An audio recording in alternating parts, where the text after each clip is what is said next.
Hi అండి, నేను ముందుగా షార్ట్లో అప్లోడ్ చేశాను కదండి వెరైటీ రెసిపీ అని.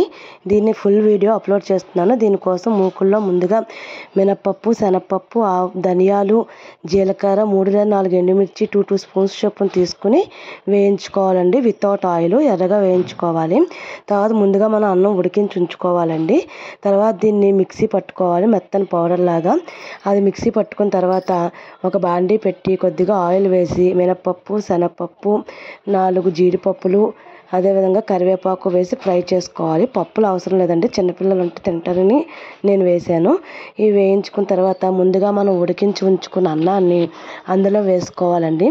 వేసుకుని అది కొంచెం ఒక 2 సెకండ్స్ ఫ్రై చేయాలి. అది ఫ్రై చేసిన తర్వాత మనం ముందుగా మిక్సీ పట్టి ఉంచుకున్న ఏ పౌడర్ అయితే ఉందో ఆ పౌడర్ని కూడా అందులో వేయాలండి. మనకి ఎంత కావస్తే అంత పౌడర్ వేసుకోవచ్చు. కారం ఎక్కువ కావాలంటే ఎక్కువ వేసుకోవచ్చు, కొంచెం స్పైస్ తక్కువ కావాలనుకుంటే తక్కువ వేసుకోవచ్చు. ఈ అన్నం కూడా కొద్దిగా వేగిన తర్వాత ఆ పౌడర్ని వేసేసి మొత్తం కలుపుకోవాలండి. కలుపుకున్న తర్వాత దాంట్లో సాల్ట్ వేసుకోవాలి. ఇది ఏంటంటే చాలా బాగుంటుంది, టేస్ట్గా ఉంటుంది. ఎవరు లేనప్పుడు ఇంట్లో ఒకరిద్దరు ఉన్నప్పుడు ఇది చేసుకుంటే సింపుల్గా అయిపోతుంది.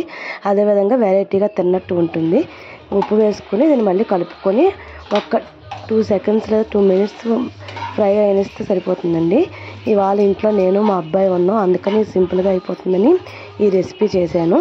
ఇదైతే చాలా బాగుంది, అంటే పొడి అన్నం తింటున్నట్టు అనిపించింది. పొడి అన్నం అంటే ఏదైనా పప్పుల పొడి వేసుకుని తిన్న ఫీలింగ్ వచ్చింది. దీంట్లో కొద్దిగా వేరుశనగ నూనె వేసుకుని పిల్లలకు పెట్టినా లేదా మనం తిన్నా చాలా టేస్ట్గా ఉంటుందండి.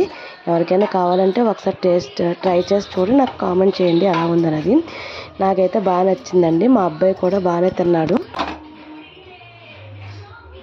చూడండి, టేస్ట్ చూసి చెప్తున్నాను, బాగుంది. తినడానికి అయితే చాలా బాగుంది. మా అబ్బాయి బాగా తిని చెప్తున్నాడు.